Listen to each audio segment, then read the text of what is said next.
the cold barrel of a revolver pressed against Marlene Winfield's temple as her husband growled through gritted teeth. "Try to leave again, and I'll make sure they find your body in pieces." In the flickering candlelight of their isolated cabin, his eyes reflected nothing but hollow darkness, the same darkness that had consumed their 3 years of marriage in the unforgiving Montana territory of 1878. Marlene's hands trembled as she nodded silently, her throat too tight with fear to form words.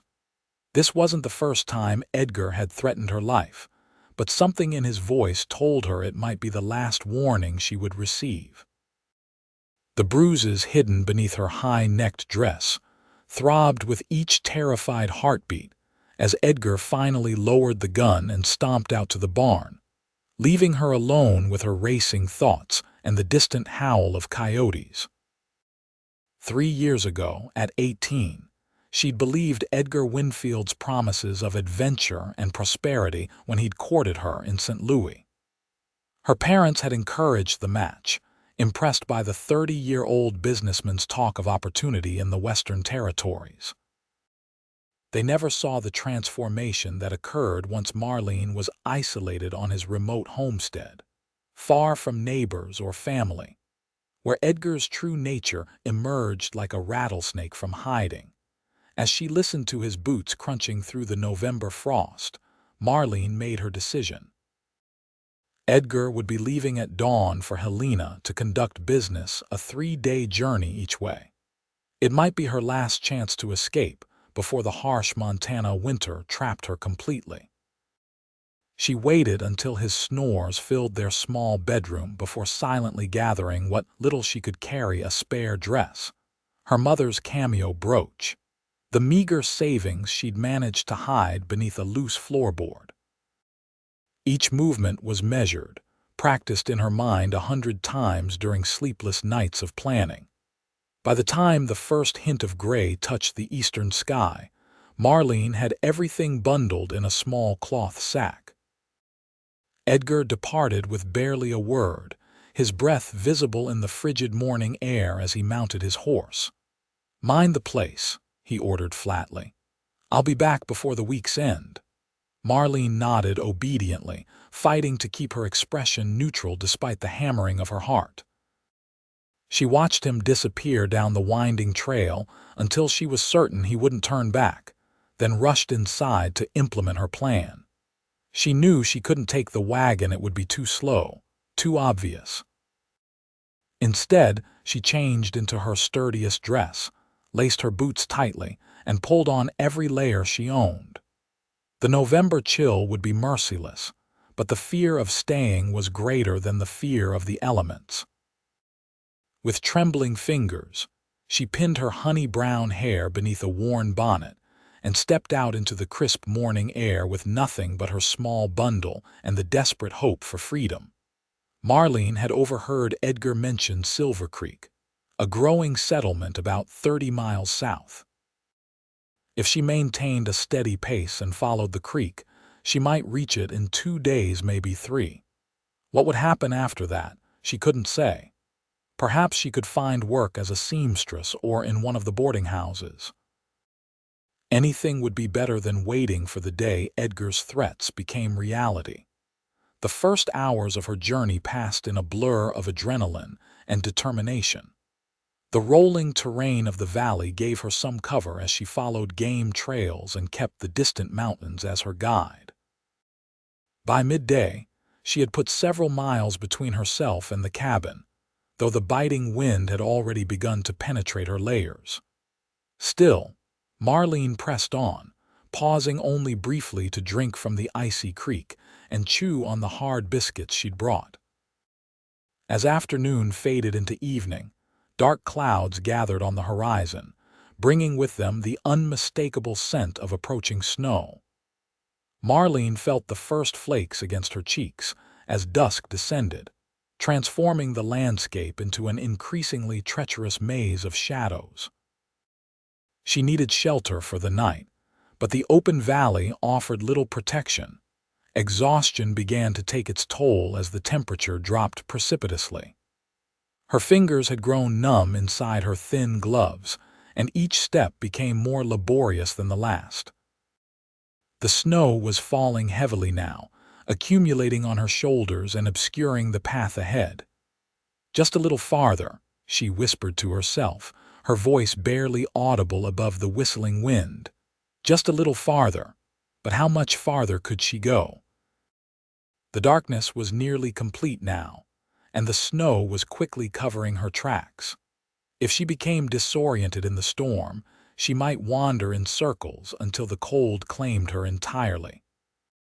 The thought of dying alone in the wilderness sent a fresh wave of panic through her veins, yet even that seemed preferable to returning to Edgar's cruel hands. Squinting through the swirling snow, Marlene spotted what appeared to be a large rock formation ahead. If she could reach it, perhaps she could find some shelter from the relentless wind. With renewed determination, she trudged forward, her boots sinking deeper into the accumulating snow with each step. The rock formation gradually took shape as she approached not just boulders, but what appeared to be the remains of an old mining operation dug into the hillside. A small wooden structure leaned precariously against the rocky outcropping, its door hanging by a single hinge. Marlene stumbled toward it, her legs nearly giving out as she pushed open the creaking door and collapsed inside. The abandoned miner's shack offered little comfort: a dirt floor, gaps in the walls where the wind whistled through, and the lingering smell of damp and decay. But it was shelter, however meager, and for that she was grateful.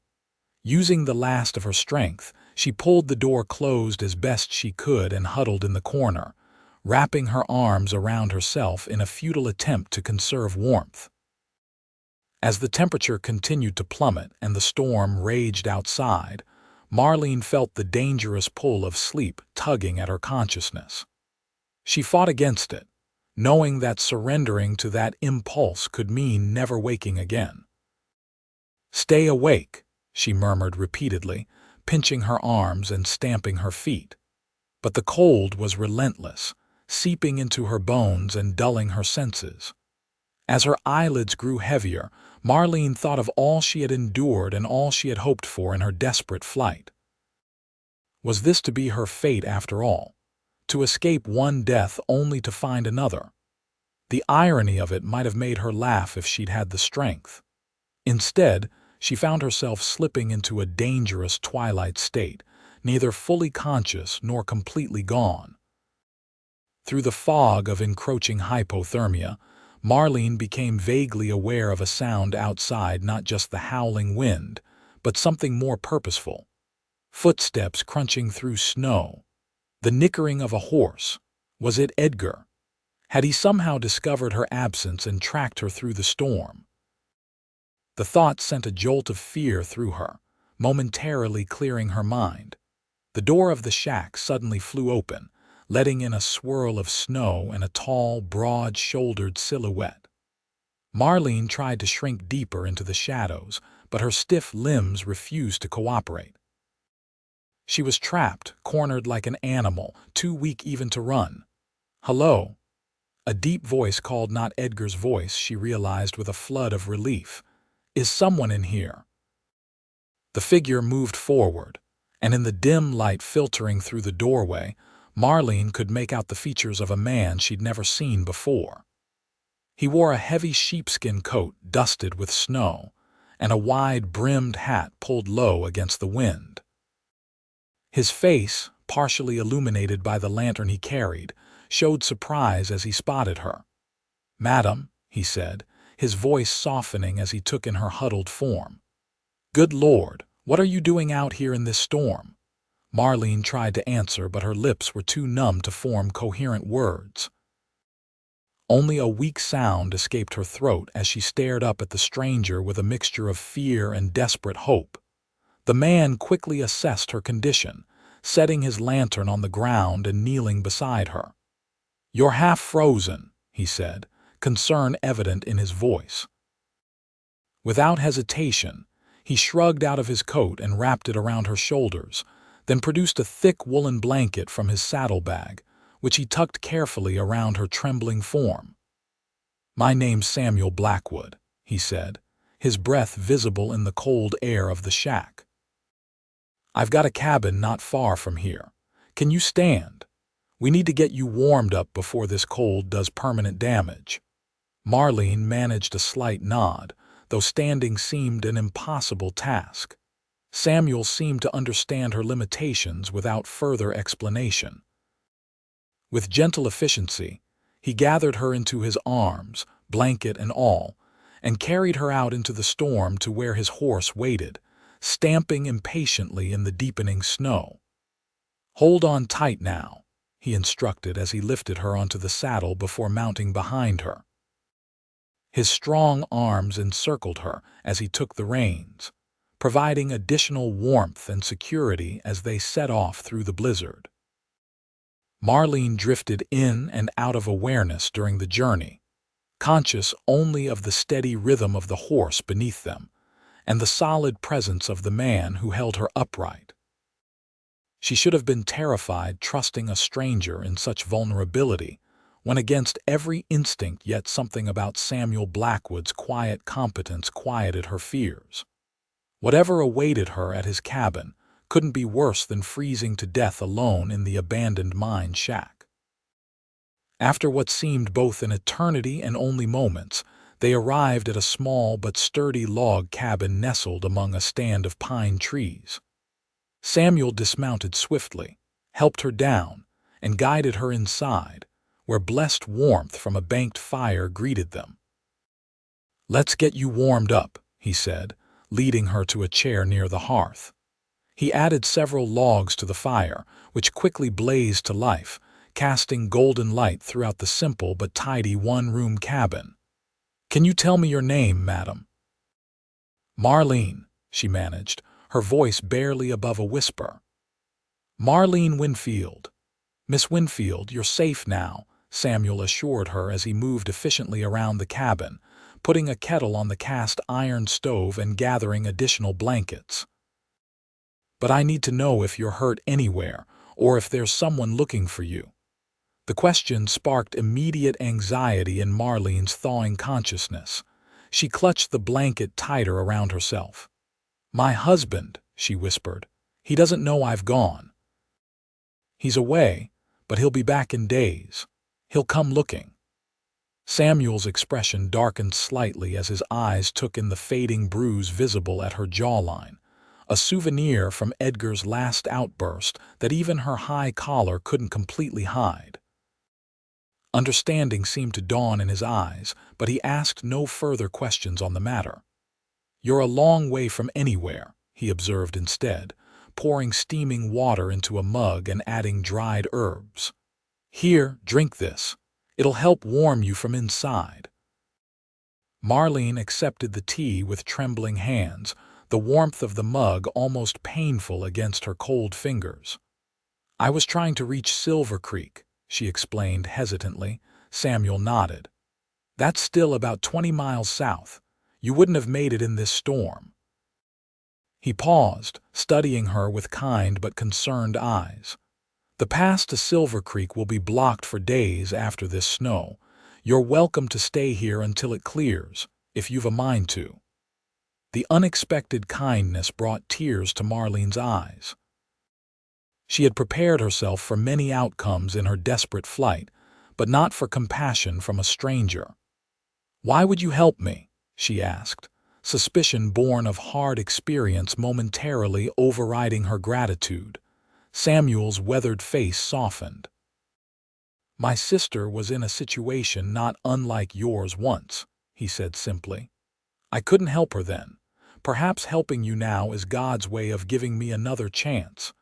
His honesty disarmed her. Marlene nodded slowly, allowing herself to relax marginally as the warmth of the fire and tea began to thaw her frozen body.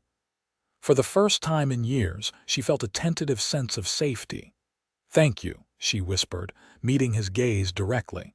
"For the blanket, and for finding me." Samuel nodded, a gentle smile touching his lips. "Get some rest, Mrs. Winfield. Tomorrow we'll figure out what comes next." As Marlene drifted into an exhausted sleep in the chair by the fire, the woolen blanket wrapped securely around her, she couldn't know that this chance encounter, this act of simple human kindness, would become the first page in an entirely new chapter of her life. The blanket that now warmed her would come to represent far more than mere protection from the cold. It would become the first thread in a tapestry of hope, healing, and eventually, love. Dawn broke cold and clear the next morning, revealing a transformed landscape outside Samuel Blackwood's cabin. Nearly 2 feet of pristine snow blanketed the surroundings, with drifts piled even higher against the north-facing walls. Inside, Marlene awakened slowly, momentarily disoriented by unfamiliar surroundings until the events of the previous day came rushing back. She found herself lying on a narrow but comfortable bed against the far wall of the cabin, still wrapped in the woolen blanket. Samuel had apparently moved her there while she slept, though he was nowhere to be seen now. A fresh fire crackled in the hearth, and the delicious aroma of coffee and something cooking made her stomach growl with unexpected hunger. Cautiously, Marlene sat up, wincing at the stiffness in her limbs, a painful reminder of her desperate journey through the snow. Her boots had been removed and placed neatly by the fire to dry, while her outer layers hung from pegs near the hearth. The thought of this stranger handling her clothing while she slept should have alarmed her, but something about Samuel Blackwood's straightforward manner had earned a measure of trust she hadn't expected to give. The cabin door swung open, admitting a blast of cold air and Samuel himself, his arms laden with firewood. "Good morning," he greeted her, nudging the door closed with his boot. "Glad to see you awake. How are you feeling?" "Better, thank you," Marlene replied, pulling the blanket more securely around her shoulders as she took stock of her physical condition. "Though everything aches." Samuel nodded sympathetically as he stacked the wood beside the fireplace. "Not surprising after what you've been through. You're lucky you didn't lose fingers or toes to the cold." He moved to the small cast iron stove where a pot bubbled. "I've made some breakfast. Nothing fancy, just porridge with dried apples and a bit of honey." The simple kindness of this offering, food prepared for her without expectation or demand, brought an unexpected lump to Marlene's throat. Edgar had never once cooked for her. Such tasks were women's work, and her failure to perform them to his exacting standards had often resulted in violence. "Thank you," she managed, swinging her legs over the side of the bed. Her stockinged feet touched the wooden floor, which was surprisingly warm thanks to the heat from the nearby fire. Samuel filled 2 bowls and brought one to her, along with a steaming cup of coffee. "You mentioned Silver Creek yesterday," he said as he settled into a chair across from her with his own breakfast. "Do you have family there?" Marlene shook her head, wrapping her cold fingers around the warm bowl. "No, I don't have family anywhere in the territory. I needed to go somewhere, and I'd heard my husband mention Silver Creek had work for women at the hotel and laundry." Samuel studied her thoughtfully as he ate. He was younger than she'd initially thought, probably in his late 20s, with intelligent blue eyes and a strong, clean-shaven jaw. His light brown hair fell in waves that brushed his collar, and though his hands were roughened by work, there was a gentleness to his movements that spoke of a man comfortable in his own skin. "Silver Creek's growing fast with the silver strike last spring," he confirmed. "But it's no place for a woman alone, especially with winter setting in. Most of the men there are single miners or cowboys, and the few respectable establishments are already staffed for the season." Marlene's heart sank. Her plan, tenuous as it had been, now seemed hopelessly naive. "I have nowhere else to go," she admitted quietly, and I will not return to my husband. Samuel nodded, seeming to accept this without judgment. The storms blocked the path south for now anyway, he said practically. And I expect your husband will be looking for you once he returns and finds you gone. Traveling right away might not be the safest course. The thought of Edgar's rage when he discovered her absence sent a chill through Marlene that had nothing to do with the winter cold. He would search for her, of that she had no doubt, and what he would do when he found her didn't bear thinking about. I don't want to impose on your kindness, she said, though the prospect of venturing out again filled her with dread. Perhaps once the weather clears, you're welcome to stay here until spring if need be, Samuel interrupted, his tone matter of fact. I've plenty of supplies, and an extra pair of hands around the place would be helpful. I run a small trap line in winter and do some prospecting in the warmer months. Nothing that's made me rich, but enough to get by. Marlene stared at him, bewildered by the offer. You don't know me, she pointed out. I could be anyone. A slight smile touched Samuel's lips. You're a woman running from a man who hurt you, he said simply. That tells me enough about your character and his to make my decision. He rose and carried his empty bowl to a basin of water. Besides, the cabin gets mighty quiet in winter. Some company would be welcome. There was no hidden meaning in his words, no suggestion of impropriety. Just a straightforward offer of sanctuary from a man who seemed genuinely concerned for her welfare. Still, Marlene hesitated, weighing her limited options against her instinctive caution. What would people think? A woman staying alone with a man she's not married to. Samuel looked thoughtful. My nearest neighbors are the Petersons, about 5 miles east. Good people. If it eases your mind, I could ride over once the trail clears and explain the situation. Martha Peterson is about your size. She might have some spare clothing you could borrow too. The consideration behind this suggestion surprised Marlene. Edgar had never once considered her comfort or reputation, caring only for appearances when it suited his purposes. I can cook and clean, she offered hesitantly, and so, I was a seamstress before I married. Then we'll manage just fine, Samuel said with finality. Now you should rest more today. Your body's been through an ordeal. Over the next several days, as the landscape remained locked in winter's grip, Marlene gradually regained her strength. True to his word, Samuel rode to the Peterson homestead when the weather allowed, returning with a bundle of clothing from Martha Peterson and an invitation for Marlene to visit when she felt stronger. Martha was concerned for you, Samuel reported as he hung his snow-dusted coat by the door. Said any woman was welcome at their table, especially one who'd had a hard time of it. Marlene felt a surge of gratitude at this extension of female solidarity from a woman she'd never met.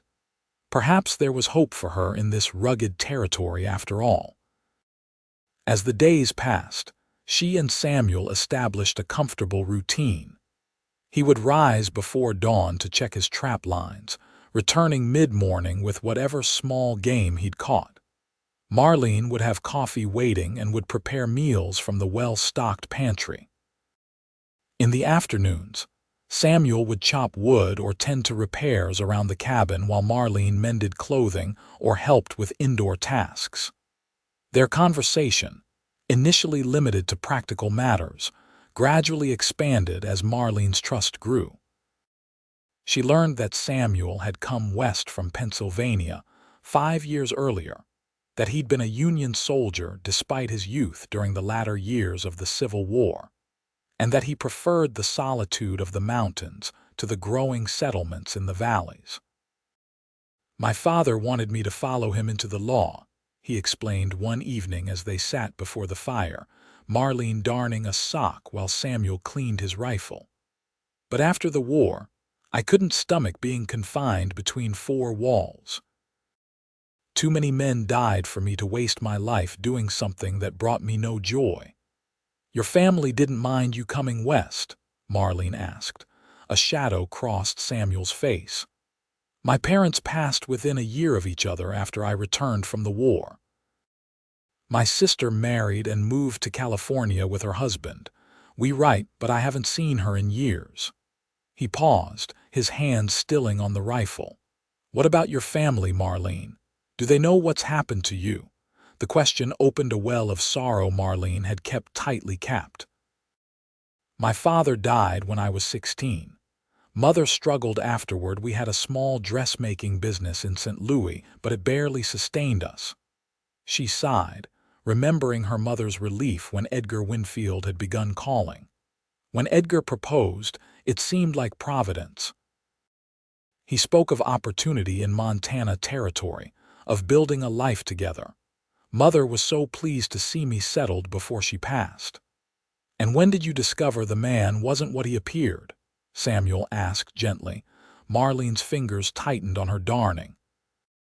On our wedding night, she admitted quietly, he was. Different once we were alone, demanding. When I cried, he struck me for the first time. She swallowed hard against the painful memory. He apologized the next day, blamed it on wedding nerves and too much whiskey. But it happened again and again, until the apologies stopped altogether. Samuel's expression hardened, though his voice remained calm. Some men aren't fit to be called men at all, he said. Your husband sounds like one of them. Ex-husband, Marlene corrected firmly, surprising herself with the declaration. I may not have papers to prove it, but I consider myself free of that marriage. A smile of approval warmed Samuel's eyes. As you should. As December deepened toward Christmas, Marlene found herself settling into life at the cabin with unexpected ease. The fear of Edgar's pursuit never quite left her, but it receded into the background as days passed with no sign of danger. She began to sleep through the night without nightmares, to laugh at Samuel's dry humor, to feel something approaching contentment in their shared routine. Samuel, for his part, maintained a respectful distance while still treating her with a quiet courtesy that gradually healed some of the wounds Edgar had inflicted on her spirit. He never raised his voice, never made demands, and always asked rather than assumed when it came to her time or efforts. One afternoon, while Samuel was out checking his traps, Marlene decided to bake bread, a small luxury they hadn't indulged in since her arrival. As she kneaded the dough on the small table, humming softly to herself, the cabin door suddenly burst open. Marlene whirled around, her heart leaping into her throat, expecting to see Edgar's enraged face. Instead, Samuel stood in the doorway, his expression tight with concern. Someone's been asking about you in Silver Creek, he said without preamble, stomping snow from his boots. I ran into Jim Peterson on the trail. He'd just come from town and said a man matching your husband's description was offering a reward for information about a runaway wife. The blood drained from Marlene's face as her worst fears materialized. How did he track me this far? She whispered, her hands unconsciously clenching into fists in the bread dough. He may not know exactly where you are, Samuel reasoned, moving farther into the cabin and closing the door behind him. But he's smart enough to guess you'd head for the nearest settlement. Jim said he told your husband he hadn't seen anyone matching your description, but not everyone in Silver Creek is as honorable. Marlene sagged against the table, her mind racing with terrifying possibilities. I should leave, she said, panic rising in her voice. I've put you in danger by staying here. If Edgar finds out you've sheltered me, you're not going anywhere, Samuel cut in, his tone brooking no argument. Especially not alone in winter. Besides, I can handle myself with the likes of Edgar Winfield. You don't know him, Marlene insisted. He's dangerous when crossed. So am I, Samuel replied simply. He crossed to the window and peered out at the snow-covered landscape, his profile sharp against the gray December light. But we should be more careful. No trips to the Petersons for a while, and I'll vary my trap lines so I'm not following the same pattern each day. The matter-of-fact way he addressed the threat both reassured and troubled Marlene. She didn't want violence, had seen enough of it to last a lifetime, but the thought of facing Edgar without protection terrified her more. "What if he finds us?" she asked, voicing her deepest fear. Samuel turned from the window, his expression resolute. "Then he'll learn that some women aren't meant to be owned or controlled," he said. "And that some men still believe in defending those who can't defend themselves." The simple declaration, delivered without bravado or posturing, resonated deep within Marlene's soul. For the first time, she allowed herself to acknowledge what had been growing between them over these weeks of shared solitude, a tentative trust that went beyond mere gratitude or convenience. "Thank you," she said softly, "for everything." Samuel's expression softened. "You don't need to thank me for treating you with the respect you deserve, Marlene." But she did need to thank him, because respect was something she'd forgotten she deserved, until Samuel Blackwood had reminded her with his quiet dignity and unwavering kindness. The blanket he'd wrapped around her that first night had warmed more than her frozen body. It had begun to thaw the ice around her heart as well. As Christmas approached, the threat of Edgar's search hung over them like a shadow, yet paradoxically drew them closer together. Samuel taught Marlene to shoot his spare revolver, patiently guiding her through the basics until she could hit a pine cone at 10 paces. Marlene, in turn, used her seamstress skills to secretly craft a new shirt for Samuel from fabric she'd found in his modest supplies, working on it during the hours he was out checking his traps. On Christmas Eve, Samuel returned from his rounds with a small pine tree strapped to his back, its fragrant needles filling the cabin with the scent of the forest. "It's not much," he admitted as he secured it in a bucket of sand in the corner, "but Christmas deserves some acknowledgement, even out here." Marlene watched him with a curious mixture of emotions. Edgar had never bothered with Christmas traditions, dismissing them as frivolous wastes of time. Yet here was Samuel, this solitary mountain man, bringing a touch of celebration into their isolated existence. "It's perfect," she said sincerely. From scraps of fabric and bits of twine, she fashioned simple ornaments to hang on the branches, while Samuel contributed a star he'd whittled from pine for the top. That evening, by the light of extra candles Samuel had saved for the occasion, they shared a special meal of venison stew and the last of the dried apple pie Marlene had made the previous week. Afterward, Samuel surprised her by producing a small package wrapped in brown paper. "Merry Christmas, Marlene," he said, a hint of shyness in his usually confident manner as he handed it to her. Stunned, Marlene carefully unwrapped the package to reveal a beautiful tortoiseshell comb for her hair. "Samuel," she breathed, running her fingers over the polished surface. "It's lovely." "I picked it up in Helena last time I was there," he explained. "Thought it might suit you, but never had reason to give it to anyone until now." The simple gift, chosen before he'd even met her yet somehow perfect for her, brought tears to Marlene's eyes. "I have something for you too," she admitted, retrieving the carefully wrapped shirt from her hiding place beneath the bed. Samuel's genuine delight at her gift touched her deeply. He immediately shed his old, patched shirt and donned the new one, the deep blue fabric highlighting his eyes as he moved his shoulders appreciatively. "No one's made something just for me since my mother passed," he said, his voice thick with emotion. "Thank you." In that moment, as they sat before the fire with the simple decorated tree lending its fragrance to the cabin, Marlene felt a sense of rightness and belonging she'd never experienced before, not with Edgar, not even in her childhood home. This wasn't just shelter from a storm or protection from danger.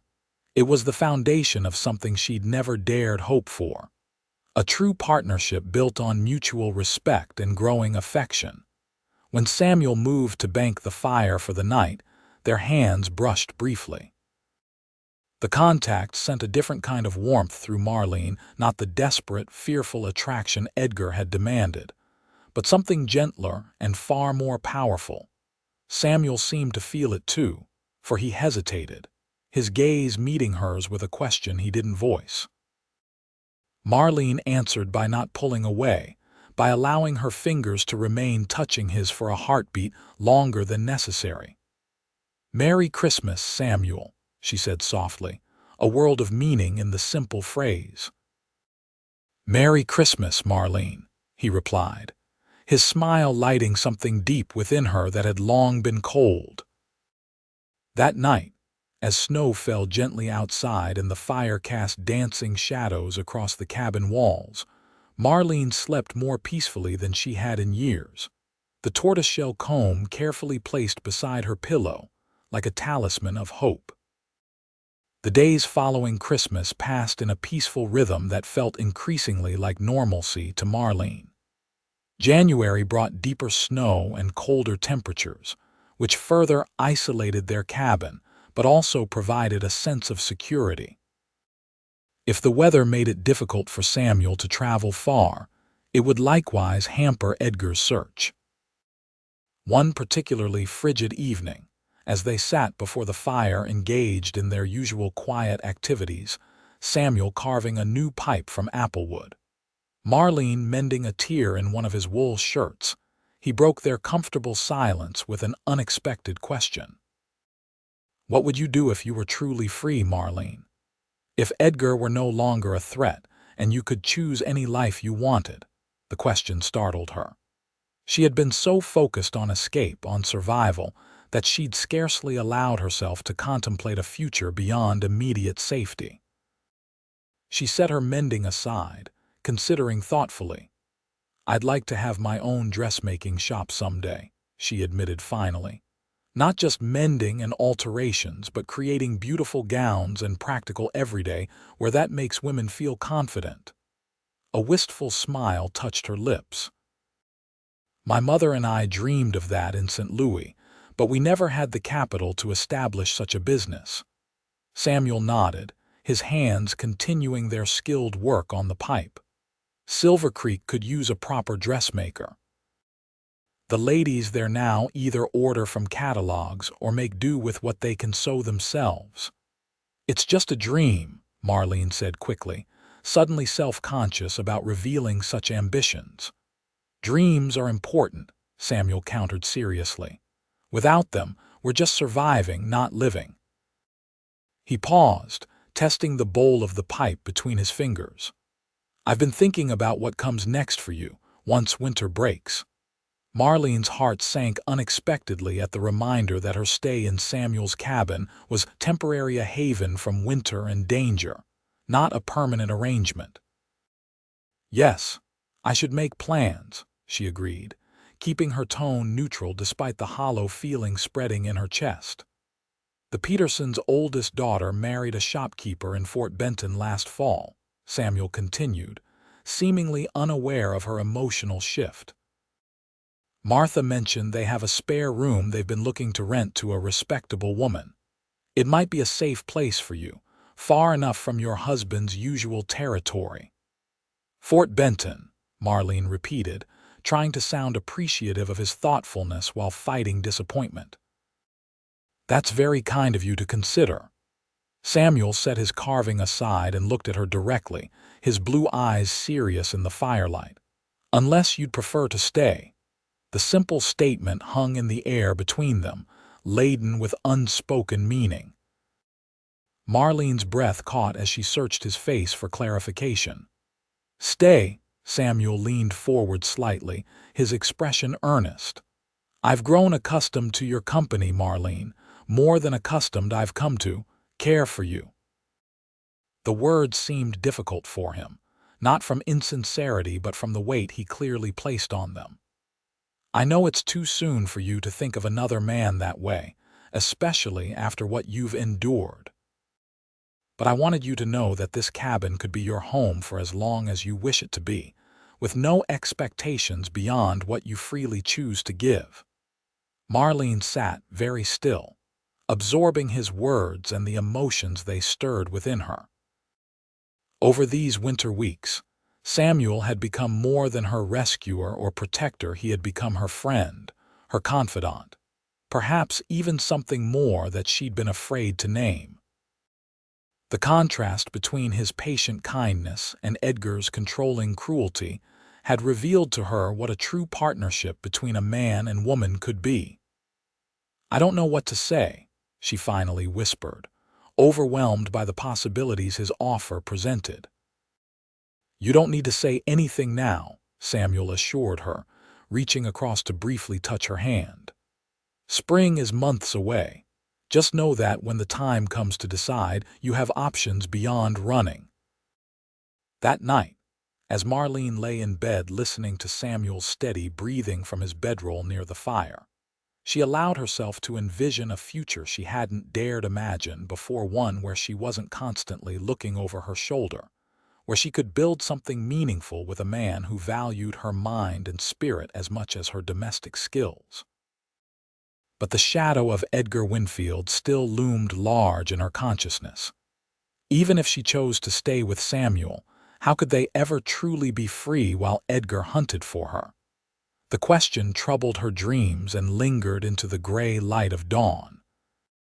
January gave way to February, and with it came the first subtle signs of winter's eventual retreat.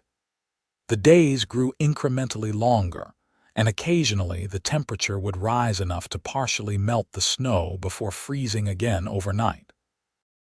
Samuel ventured farther on his trap lines, sometimes staying out until dusk, while Marlene kept the cabin in order and began to plan a small vegetable garden for the spring thaw. Their relationship evolved cautiously during these weeks, like a tender plant slowly unfurling new leaves. Samuel never pressed for more than Marlene was ready to give, but small gestures revealed the deepening of their bond, his hand lingering on her shoulder as he passed behind her chair, her fingers straightening his collar before he left for the day, the way their eyes now met and held across the room in moments of shared understanding. One afternoon in late February, Marlene was alone in the cabin, kneading dough for the evening bread, when she heard the distant sound of approaching hoofbeats. Her heart leapt with automatic fear. Samuel always approached from the north along his trap line, but these sounds came from the east, from the direction of the main trail. Quickly wiping her hands on her apron, Marlene moved to the window, careful to stay partially hidden behind the curtain as she peered out. A lone rider was approaching through the trees, his horse picking its way carefully through the patchy snow. As he drew nearer, Marlene's blood turned to ice in her veins. Edgar. There was no mistaking his rigid posture or the distinctive chestnut gelding he rode. Somehow, despite all their precautions, he had found her. Panic threatened to overwhelm her, but Marlene forced herself to think clearly. Samuel wouldn't return for hours yet. She was alone but not helpless, she reminded herself fiercely. The revolver Samuel had taught her to use hung in its holster by the door. Silently, she retrieved it, checking that it was loaded as Samuel had shown her. Edgar was less than 50 yards from the cabin now. He wouldn't have seen her at the window, but the smoke from the chimney would tell him someone was inside. Marlene positioned herself beside the door, out of sight but ready. Her hands trembled slightly, but her resolve was iron. The hoofbeats stopped, followed by the creak of saddle leather as Edgar dismounted. His boots crunched on the crusty snow as he approached the cabin door. Marlene held her breath, the revolver heavy in her hand. 3 sharp knocks rattled the wooden door. "Hello, the cabin," Edgar called, his voice falsely pleasant. "Anyone home?" Marlene remained silent, praying he might think the occupant was momentarily away and leave, but Edgar was not so easily discouraged. "I can smell fresh bread," he called, a harder edge entering his tone. "And there's smoke from your chimney. Open up." When no response came, Edgar's pretense at civility vanished. "Marlene," he shouted, his voice thick with rage. "I know you're in there. Open this door before I break it down." The door shuddered as he slammed his shoulder against it. The solid construction held, but Marlene knew it wouldn't withstand a determined assault for long. Her mind raced through her limited options. She could try to escape through the back window, but Edgar would surely hear and catch her in the open.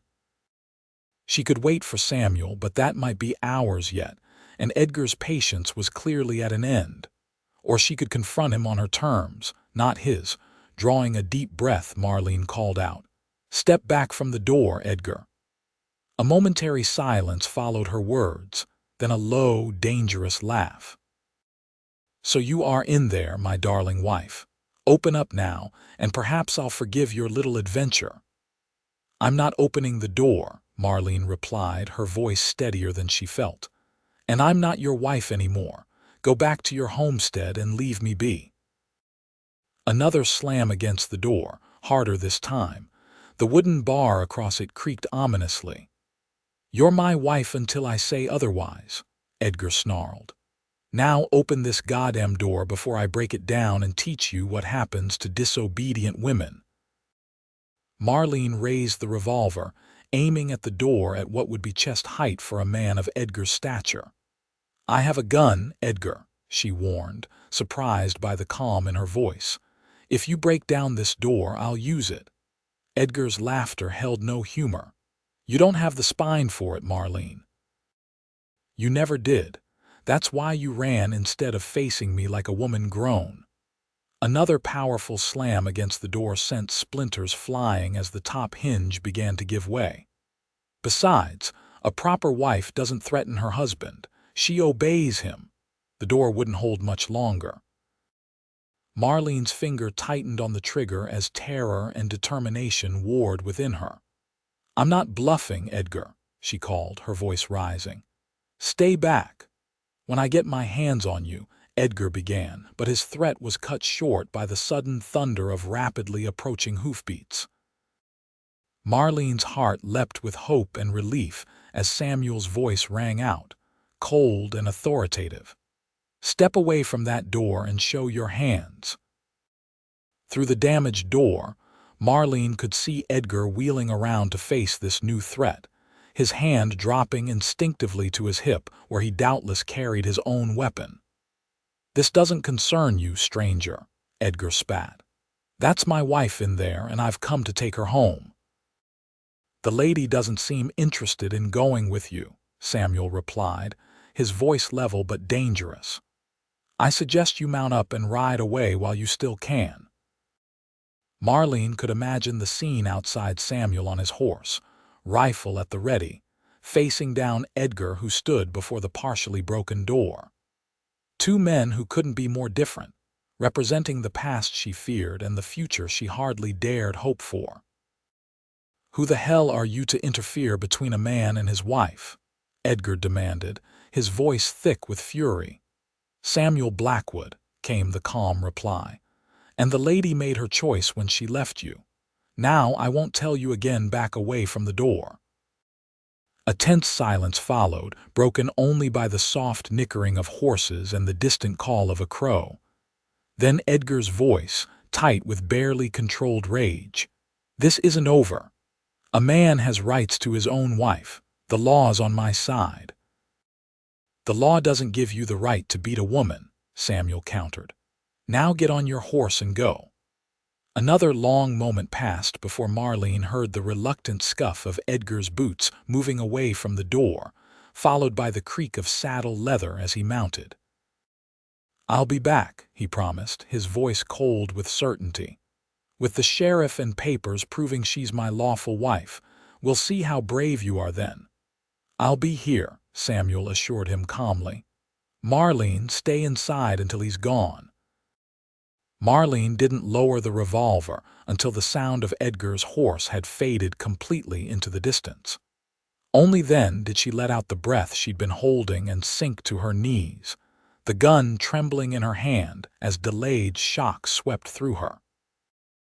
The door pushed open gently, its damaged hinge protesting, and Samuel entered, his face tight with concern. Without a word, he knelt beside her and carefully took the revolver from her grip. "Are you hurt?" he asked, his eyes scanning her for any sign of injury. Marlene shook her head, unable to speak past the knot of emotion in her throat. Samuel set the gun aside and gathered her into his arms, holding her securely as the trembling increased and finally gave way to quiet sobs. "You're safe," he murmured against her hair. "You're safe now." But they both knew it wasn't true. Edgar had found them, and he wouldn't give up so easily. The brief peace they'd found in their winter isolation had been shattered, and difficult decisions now lay before them. As the afternoon light faded from the cabin, Samuel set about repairing the damaged door while Marlene mechanically finished the abandoned bread dough and set it to rise. The routine tasks provided some comfort, but the specter of Edgar's threat hung heavy between them. "He meant what he said," Marlene finally broke the silence as she wiped flour from her hands. "He'll be back, perhaps with the sheriff." Samuel secured the last nail in the repaired hinge before turning to face her. "Let him come," he said simply.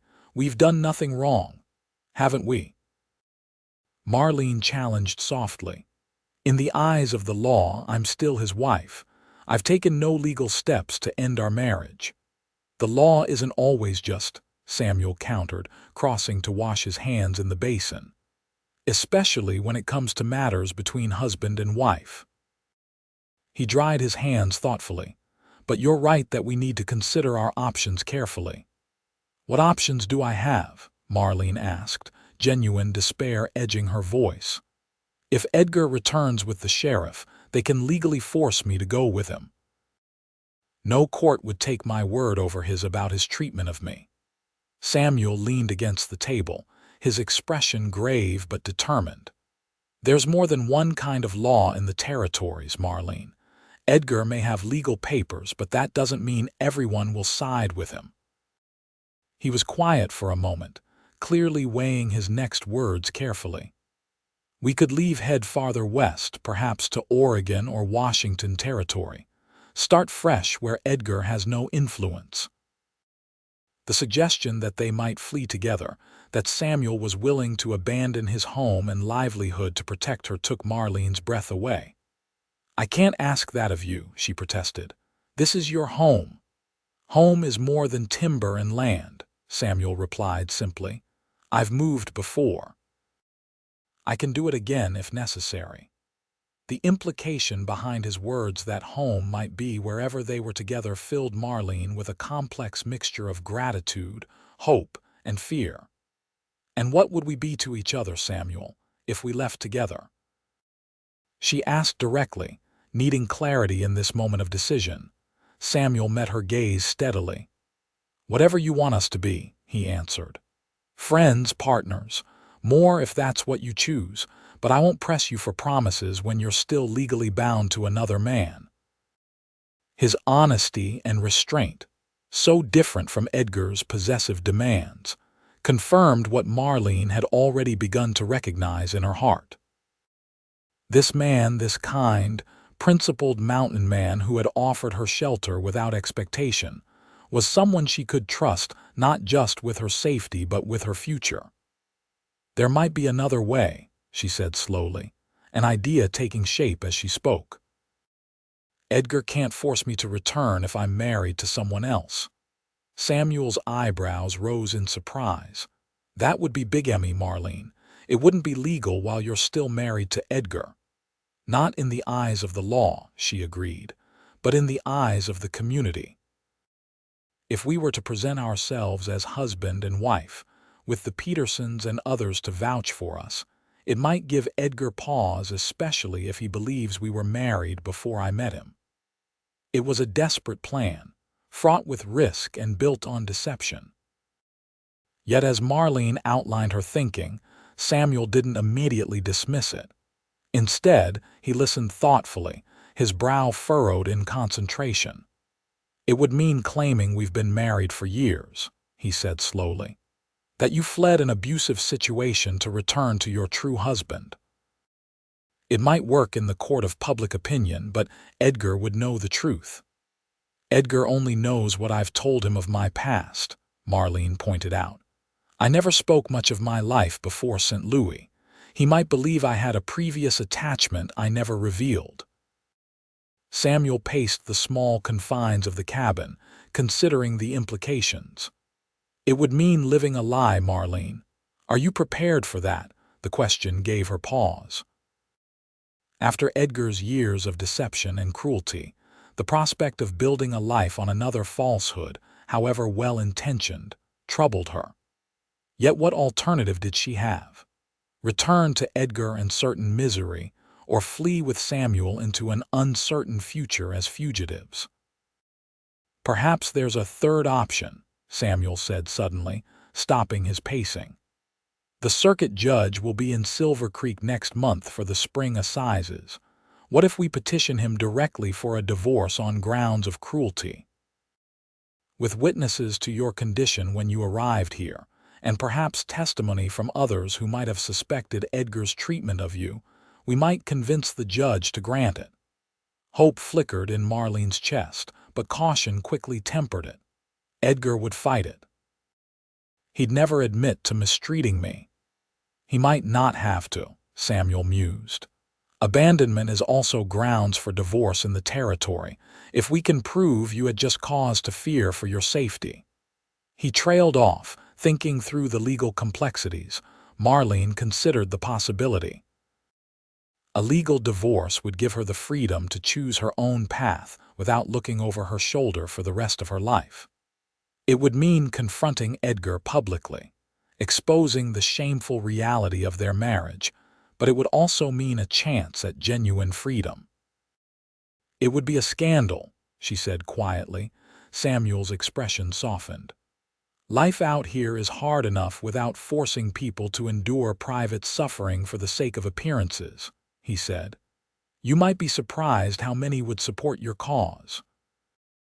As they talked late into the night, weighing options and risks, Marlene felt a growing sense of resolution. For too long, fear of Edgar had dictated her choices. It was time to take control of her own destiny, whatever the consequences might be. "I want to try for the divorce," she decided finally, as the fire burned low in the hearth. "I want a chance at a life that's truly mine to shape." Samuel nodded, approval and something deeper warming his gaze. "Then that's what we'll do." He reached across the table and took her hand in his, a gesture of solidarity and promise. "Whatever happens, Marlene, you won't face it alone." In that moment, with their hands joined across the rough-hewn table and their future uncertain but filled with possibility, Marlene felt a sensation she had almost forgotten: hope, fragile but persistent, like the first green shoots of spring pushing through winter's snow. March arrived with alternating periods of thaw and freeze that gradually diminished the snow cover around the cabin.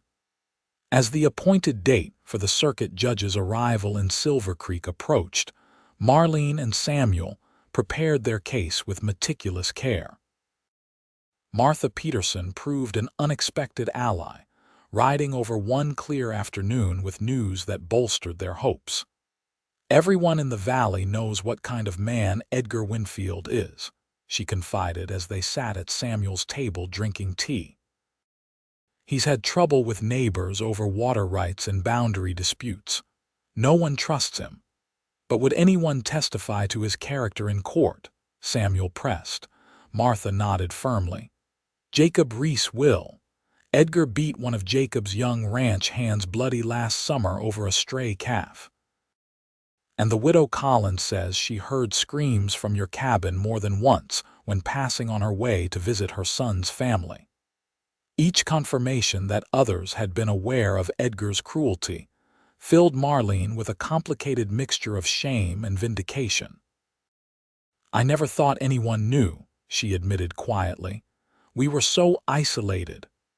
"Word travels in ways you don't expect out here," Martha said, reaching across to pat Marlene's hand sympathetically.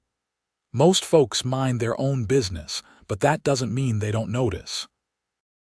Samuel, who had been listening intently, nodded with satisfaction. "This strengthens our position considerably. With multiple witnesses attesting to Edgar's character and treatment of others, the judge will be more inclined to believe Marlene's account of their marriage." The day before they were to ride into Silver Creek for the court session, Samuel surprised Marlene by producing a small leather pouch from his trunk. "I've been saving these," he explained, emptying several gold nuggets onto the table. "My earnings from last summer's prospecting. I'd planned to use them to expand the cabin come spring, but I think securing your freedom is a better investment." Marlene stared at the gleaming gold, understanding immediately the sacrifice it represented. "Samuel, I can't accept. It's not charity," he interrupted gently. "It's a loan, if you prefer to think of it that way. The judge will require filing fees and will need to stay in town during the proceedings. Once you're free, you can repay me however you see fit." The implicit promise in his words that they had a future in which such debts could be settled wasn't lost on Marlene. "Thank you," she said simply, knowing no other words could adequately express her gratitude. They departed for Silver Creek at dawn the next morning, both dressed in their best clothes, Marlene in a forest green dress Martha had altered for her, Samuel in a clean white shirt and dark waistcoat that transformed him from rugged trapper to respectable landowner. The journey would take most of the day, and they planned to stay at the town's small hotel until the proceedings concluded. As they rode side by side through the awakening spring landscape, Marlene found herself studying Samuel's profile, struck by how quickly he had become the center of her world. In just 3 months, this quiet, principled man had shown her what respect and partnership truly meant. Whatever the outcome of their legal battle with Edgar, she knew she could never return to a life without those essential elements. Silver Creek had grown substantially since its founding 2 years earlier, the silver strike bringing prosperity and population to what had once been little more than a trading post. As they rode down the main street, Marlene took in the wooden sidewalks, the 2-story hotel, the busy general store and assorted businesses with a mixture of apprehension and fascination. After months of isolation at the cabin, the bustle of even this small frontier town seemed overwhelming. They secured rooms at the hotel, separate accommodations to maintain propriety, and Samuel escorted Marlene to the small law office where they had arranged to meet with Mr. Daniel Hopkins, a young attorney who had agreed to represent her case before the judge. Hopkins proved to be a serious, bespectacled man in his early 30s, clearly intelligent if somewhat inexperienced. He listened attentively as Marlene recounted the details of her marriage to Edgar, taking careful notes and occasionally asking clarifying questions in a manner that was professional but kind. "Yours is not the first such case I've encountered, Mrs. Winfield," he assured her when she had finished her account, "though few women have the courage to seek legal remedy as you're doing." "Will the judge be sympathetic?" Samuel asked directly. Hopkins considered the question carefully. "Judge Calloway is strict but fair. He takes a dim view of men who abuse their authority whether as officials or as husbands. With the witnesses you've mentioned and Mrs. Winfield's compelling testimony, I believe we have a strong case." He shuffled through his papers thoughtfully. "However, I must warn you that Mr. Winfield has engaged counsel as well. Mr. Thaddeus Grant is representing him, a more experienced attorney with connections in Helena. The news was concerning but not unexpected. Edgar would use every advantage at his disposal to maintain his control. Will that influence the outcome? Marlene asked anxiously. Not with Judge Calloway, Hopkins assured her. He's known for forming his own opinions regardless of who argues before him, but it does mean we must be thoroughly prepared for aggressive questioning.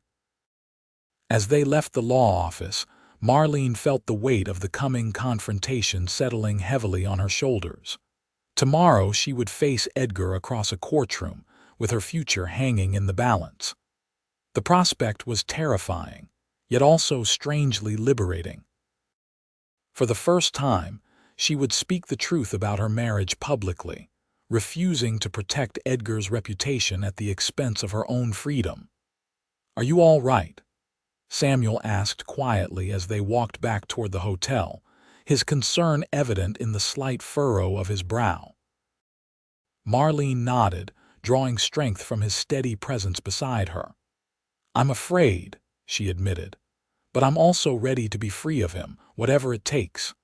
Samuel's hand briefly clasped hers, a quick gesture of solidarity that nonetheless sent warmth coursing through her. "You won't be facing him alone," he reminded her.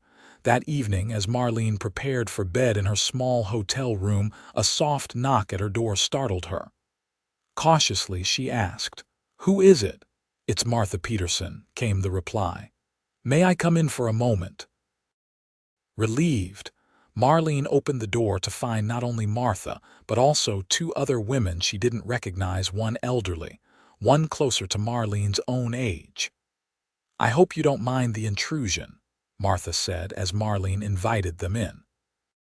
"This is Widow Collins, who I mentioned might testify, and Rebecca Thornton, whose sister was courted by Edgar before he met you."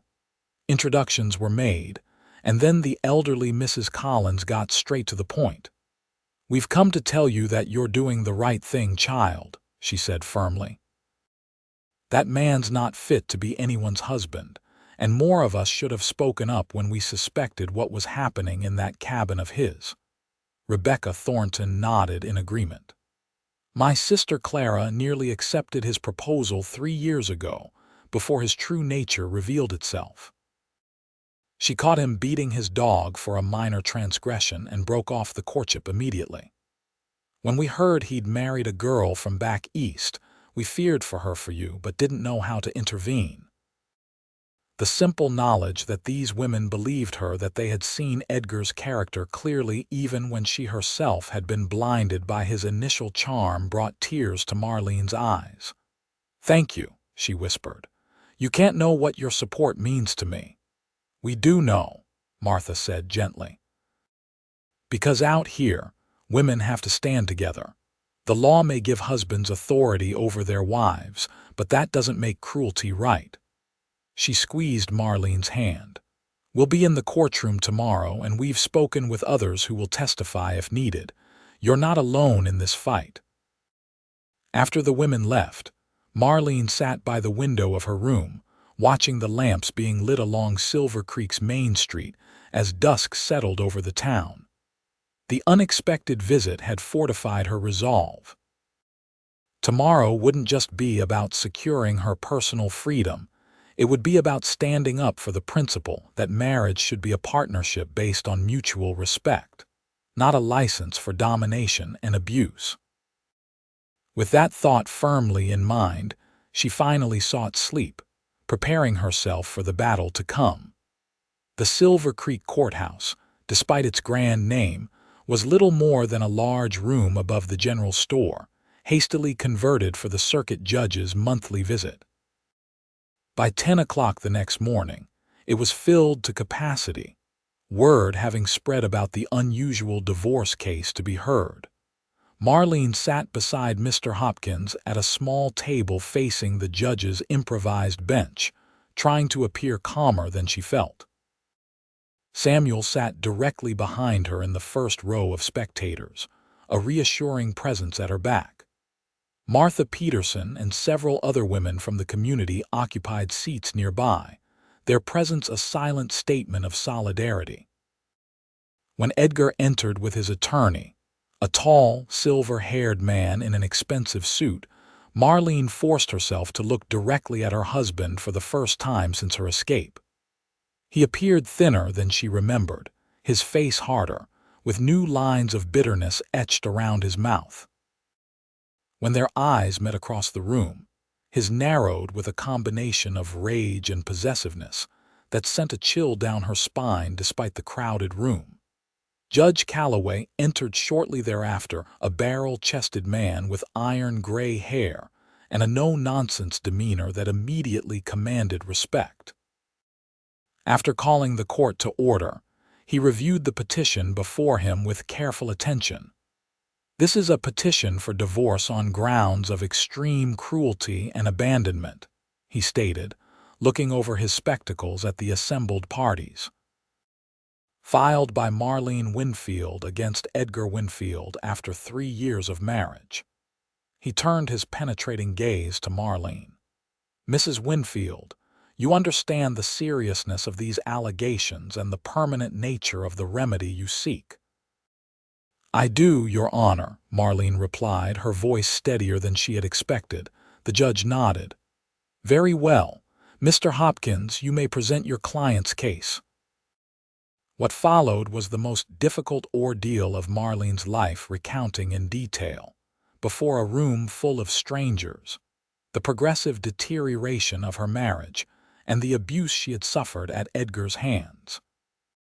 She described the isolation, the controlling behavior, the escalating violence, and finally the night Edgar had pressed his revolver to her temple and threatened her life.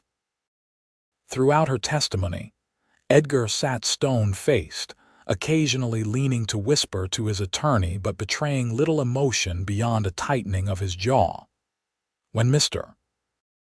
Hopkins asked Marlene to show the court a scar on her forearm where Edgar had burned her with a cigar during one of his rages, a murmur of shock ran through the spectators.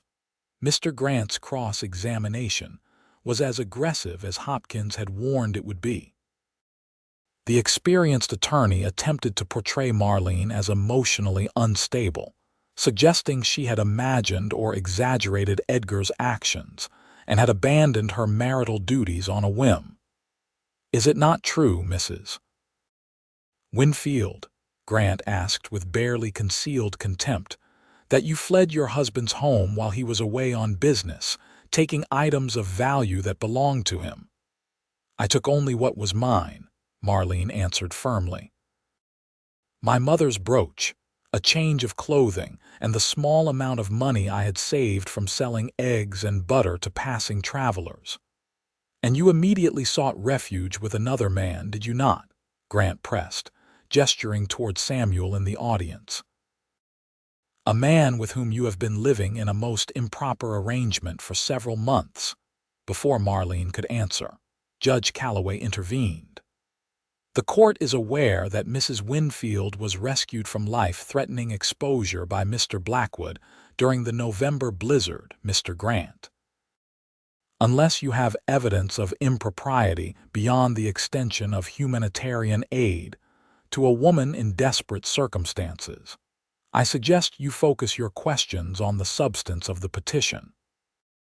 The rebuke visibly rattled the attorney, who shifted tactics to questioning why Marlene hadn't sought help from neighbors if her situation was truly as dire as she claimed. This opened the door for Hopkins to call Martha Peterson, who testified to the isolation of the Winfield homestead and the community's growing concerns about Edgar's character. Jacob Reese followed, describing the brutal beating Edgar had administered to his young ranch hand over a minor dispute. "He didn't just correct the boy," Reese testified gravely. "He enjoyed hurting him. I've been ranching in these parts for 20 years, and I know the difference between necessary discipline and cruelty. What I saw in Winfield's eyes that day was the latter." By the time Samuel took the stand to describe finding Marlene near death in the abandoned mining shack, and the condition she had been in, malnourished, bruised, and terrified, the mood in the courtroom had shifted decisively in her favor. Even Edgar seemed to sense it, his confident posture giving way to tense alertness as the evidence against him mounted. When Edgar finally took the stand in his own defense, his testimony struck Marlene as a perfect encapsulation of the man she had married, superficially reasonable, even charming at moments, but with an undercurrent of cold calculation that she now recognized all too clearly. "My wife has always been high-strung and prone to exaggeration," he told the court smoothly. "I won't deny that our marriage has had its difficulties, as all marriages do, but the picture she's painted here today bears no resemblance to reality." He fixed Marlene with a look of injured innocence. "I've only ever sought to provide for her and protect her, as a husband should. If I've failed in that duty, I ask for the chance to make amends, not to have our sacred union dissolved on the basis of fantasies and misunderstandings." It was a convincing performance, and for a terrible moment, Marlene feared the judge might believe him. But then Edgar made a crucial mistake. When Judge Calloway asked him directly about the revolver incident, Edgar's mask of reasonableness slipped. "If I put a gun to her head, it was only to shock some sense into her," he snapped, his true nature briefly visible beneath the veneer. "A man has the right to discipline his wife as he sees fit. The law recognizes that authority." A ripple of reaction passed through the courtroom at this admission. Judge Calloway's expression hardened visibly. "The law also recognizes limits to that authority, Mr. Winfield," he said coldly. "And threatening your wife's life with a firearm exceeds any reasonable definition of discipline."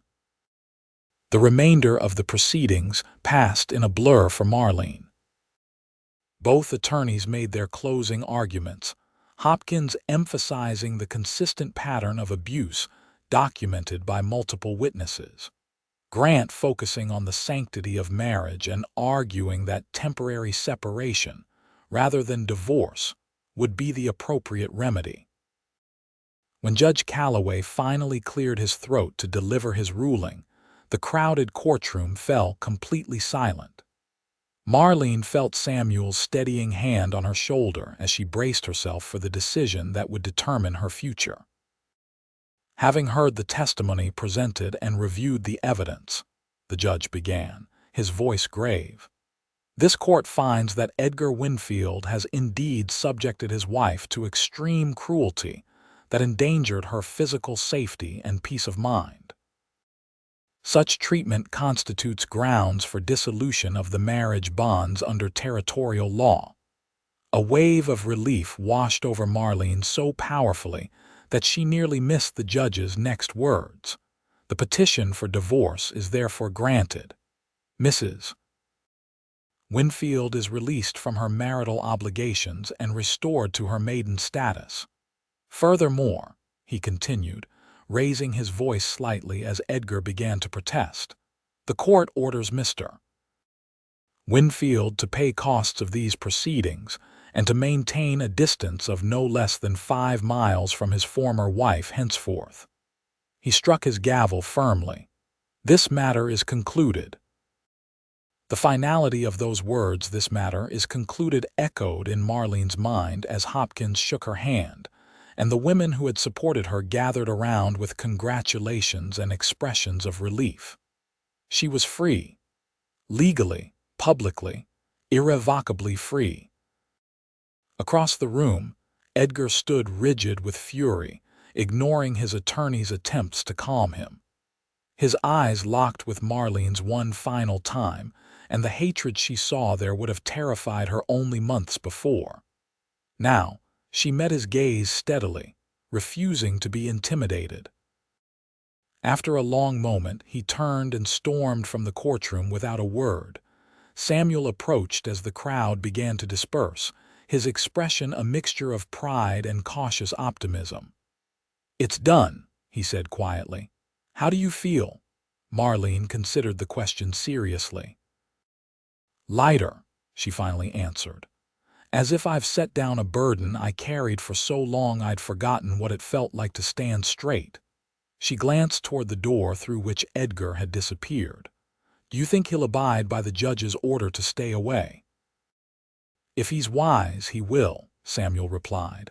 "Judge Calloway's rulings are taken seriously in this territory, and Edgar knows it." He offered her his arm. "Shall we go? I imagine you could use some fresh air after all this." As they stepped out onto Silver Creek's Main Street, the afternoon sun warm on their faces, Marlene felt a surge of possibilities opening before her. For the first time in years, her future belonged truly to her, to shape according to her own desires and dreams. "What happens now?" she asked, more to herself than to Samuel. He seemed to understand the deeper question behind her words. "That's entirely up to you," he replied. "You can stay in town if you prefer, start that dressmaking shop you mentioned. The Petersons would help you get established, I'm sure." "And if I wanted to return to the cabin?" Marlene asked carefully, watching his reaction. A smile warmed Samuel's eyes. "Then I'd be honored to have you there, in whatever capacity you choose. As I said before, there are no expectations beyond what you freely offer." The sincerity in his voice touched something deep within Marlene's heart. After all she had endured with Edgar, the simple gift of choice of agency in determining her own path was perhaps the most precious thing Samuel could have offered her. "I'd like to go home," she said softly, the word home carrying a wealth of meaning neither of them missed. "To the cabin. With you." Samuel's hand covered hers where it rested on his arm, a gentle pressure that conveyed more than words could express. "Then that's what we'll do," he said simply. As they walked together through the bustling town toward the hotel where they would spend one last night before returning to the mountains, Marlene reflected on the extraordinary journey that had brought her to this moment. From the desperate woman who had fled into a blizzard with nothing but the clothes on her back, to this, a woman standing tall in the spring sunshine, free to choose her own destiny. And the man beside her, who had once wrapped her in a blanket when she was at her most vulnerable, now offered her something far more valuable, a future built on mutual respect, genuine caring, and the promise of a love that healed rather than harmed. It was a beginning, not an ending. And for the first time in years, Marlene looked toward that beginning with hope rather than fear. Spring unfolded across the Montana territory with a vigor that matched Marlene's own sense of renewal. As April gave way to May, the mountains surrounding Samuel's cabin transformed from austere snowcaps to verdant slopes dotted with wildflowers. In this season of growth and change, Marlene found herself blossoming as well, shedding the last vestiges of the fearful, diminished woman Edgar had tried to create. She and Samuel established new rhythms in their shared life at the cabin.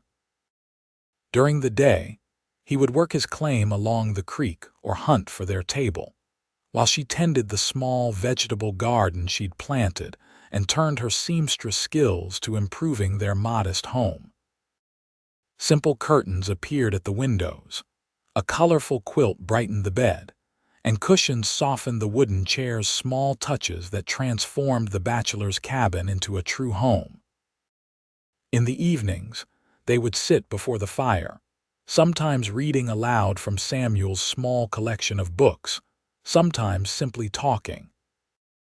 These conversations, ranging from childhood memories to hopes for the future, gradually wove their separate lives into a shared history, creating connections that deepened with each passing day.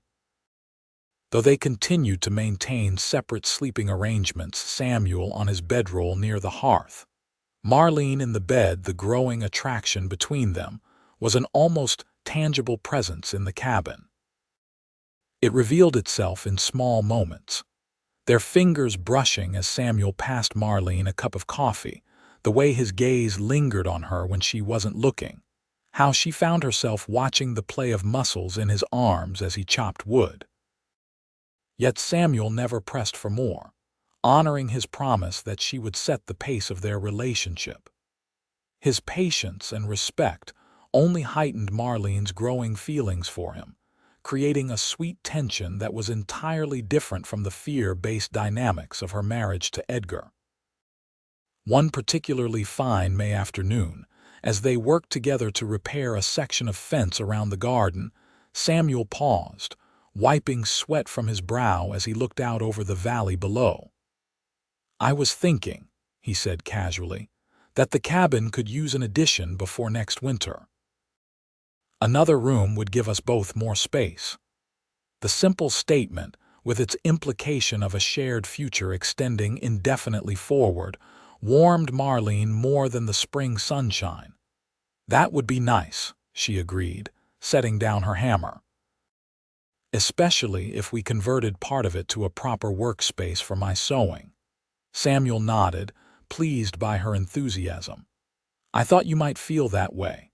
Martha mentioned that more folks in Silver Creek have been asking if you'd consider taking on sewing work. Seems your skills have developed quite a reputation." This was true. During their monthly trips to town for supplies, Marlene had begun accepting small commissions, alterations, and simple garments at first, then increasingly complex projects as word of her talent spread. The income, modest though it was, gave her a sense of independence she treasured. "I've been thinking about that too," she admitted.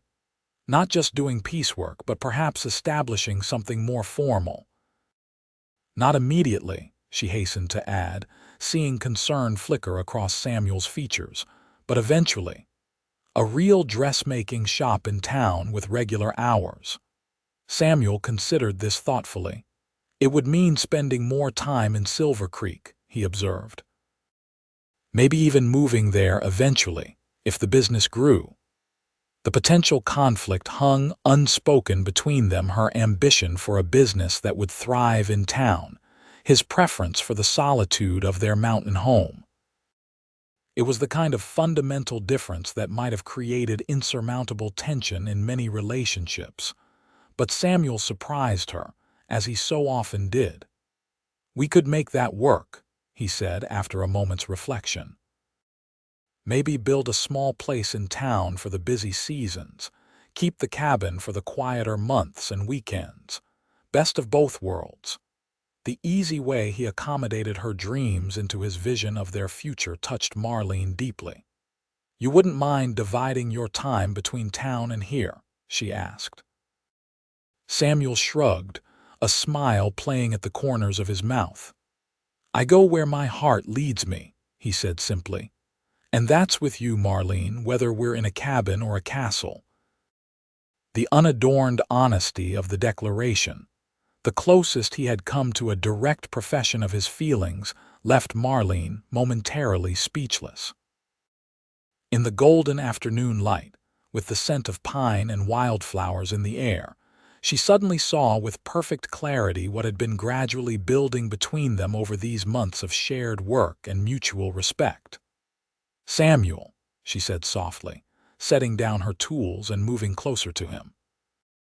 "I think it's time we stopped pretending." His eyebrows rose slightly. "Pretending what? That we're just friends? That what's growing between us isn't more than gratitude or convenience?" She took a deep breath, gathering her courage. "I care for you, Samuel. More than I thought I could ever care for anyone again after what happened with Edgar. And I hope you feel the same." The smile that spread across Samuel's face was like sunrise breaking over the mountains. "I've loved you since the day you stood up to Edgar at the cabin door," he admitted, his voice rough with emotion. "But I wanted to give you time to heal, to be sure of your own heart." "I'm sure," Marlene whispered, closing the distance between them. "I've been sure for longer than I've been willing to admit, even to myself." Samuel's hand came up to gently cup her cheek, his calloused palm warm against her skin. "May I kiss you, Marlene?" he asked, the simple request encapsulating everything she had come to love about him, his unfailing respect for her boundaries, his refusal to assume or demand. In answer, she rose on tiptoe and pressed her lips to his in a kiss that began tentatively but quickly deepened, as years of loneliness and months of growing attraction crystallized into this perfect moment of connection. Samuel's arms encircled her waist, drawing her closer as she wound her hands into his hair, each of them giving and receiving comfort, desire, and the promise of a future neither had dared fully imagine until now. When they finally drew apart, both slightly breathless, Samuel rested his forehead against hers. "I want to build a life with you, Marlene," he said quietly. "Not as your protector or benefactor, but as your partner in all things. If that's what you want too, I'd be honored to call you my wife when you're ready, and not a moment before." The word wife might have triggered memories of her time with Edgar, but in Samuel's mouth, it carried none of the possessive connotations she had learned to fear. Instead, it sounded like an invitation to equal partnership, to shared dreams and mutual support. "I think I'd like that," she replied, a smile blooming across her face. "But perhaps we could court properly first. I never had that experience with Edgar. Everything happened so quickly." Samuel laughed, the sound rich with happiness. "I'd be delighted to court you, Marlene Miller," he said, using her maiden name with deliberate significance. "Though I should warn you, my courting skills may be a bit rusty." "They seem perfectly adequate to me," she assured him, rising on tiptoe to kiss him again. That evening, as they sat together on the porch watching the sunset paint the western sky in hues of gold and crimson, Marlene reflected on the extraordinary journey that had brought her to this moment of contentment. From the desperate flight that might have ended in death had Samuel not found her, to this new beginning filled with possibility, it seemed almost like a story from one of Samuel's books rather than her own life. "What are you thinking about?" Samuel asked, his arm comfortably around her shoulders as they shared the porch swing he had built the previous week. "About blankets," she replied with a small smile. Samuel raised an eyebrow questioningly. "The night you found me," Marlene explained, "the first thing you did was wrap me in a blanket. It seemed such a simple thing, but in that moment, it meant everything: warmth, safety, human kindness when I needed it most." She turned to face him more directly. "I think I started falling in love with you then, though I didn't recognize it at the time." Samuel's expression softened with understanding. "Sometimes the simplest gestures carry the most meaning," he agreed. "Though I must admit, when I found you in that shack, romance was the furthest thing from my mind. I was just desperate to keep you alive." "And you did," Marlene said softly, "in more ways than one." Their courtship unfolded through the remainder of spring and into the golden days of summer, a deliberate, unhurried exploration of their deepening feelings for each other. Samuel proved to be a thoughtful suitor, bringing Marlene wildflower bouquets from his trips into the high country, carving delicate wooden trinkets for her during evening hours, and once, memorably, arranging for the traveling peddler to deliver a bolt of fine blue silk that exactly matched her eyes. For her part, Marlene discovered a playfulness in herself she had thought long extinguished. She found joy in surprising Samuel with his favorite meals, in leaving small notes for him to find in his saddlebags, in the simple pleasure of walking hand in hand through the forest as they gathered berries or herbs. Their physical relationship progressed with the same careful respect that characterized all their interactions. Each new intimacy was discussed and mutually agreed upon, each boundary honored without question. For Marlene, who had known only demands and coercion in her previous marriage, this approach was profoundly healing, allowing her to rediscover her own desires without fear. By midsummer, Their shared bed had become as natural and right as their shared life, a sanctuary of tenderness that helped erase the painful memories of her past. In Samuel's arms, Marlene found not just pleasure but a deep sense of homecoming, of being truly known and accepted for exactly who she was. As July ripened into August, they began making concrete plans for their future together. The addition to the cabin was underway, with Samuel and Jacob, Reese's sons, working steadily to create the extra room that would serve as Marlene's sewing workspace. Meanwhile, Marlene had secured a small corner in Silver Creek's general store where she could display samples of her work and meet with potential clients during their monthly visits to town. "We should make it official before winter sets in," Samuel suggested one evening as they reviewed their progress. "Get married, I mean. Pastor Williams will be making his circuit through Silver Creek in September." Marlene nodded, warming to the idea. "A small ceremony," she agreed. "Just our friends from the valley. Maybe in the meadow near the big pine while the wildflowers are still blooming." "Perfect," Samuel said, his eyes crinkling at the corners with pleasure. "And afterward, we could have a gathering here at the cabin. Martha and the other ladies would help with the food, I'm sure." As they discussed the details, Marlene felt a sense of rightness settle over her.